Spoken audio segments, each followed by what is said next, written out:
Hello everyone, this is SpeakUP. Today, keep watching to learn more of the most common adverbs of time in Filipino. It could be fun to learn them to tell the time when something happens to locals.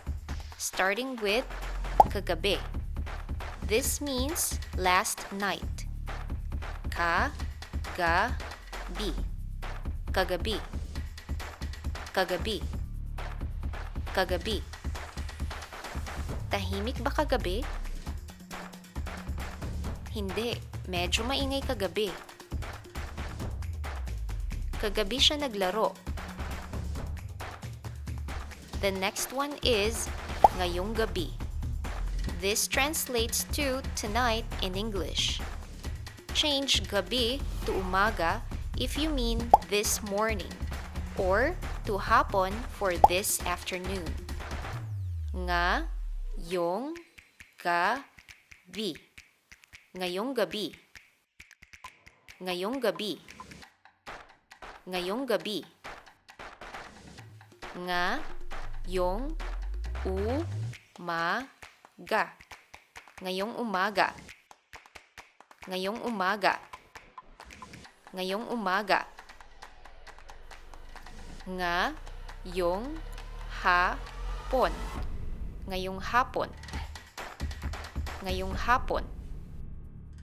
Ngayong hapon. May party ngayong gabi.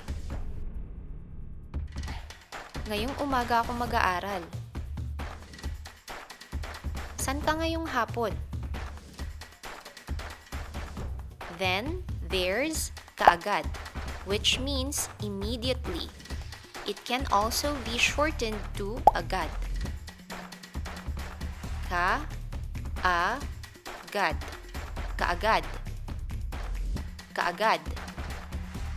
Kaagad. Natulog ako kaagad. Uwi kaagad. Nagtrabaho siya kaagad. These are just some of the most common adverbs of time in Filipino. Now, let's practice.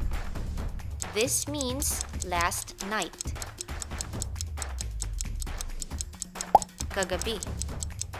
This means tonight.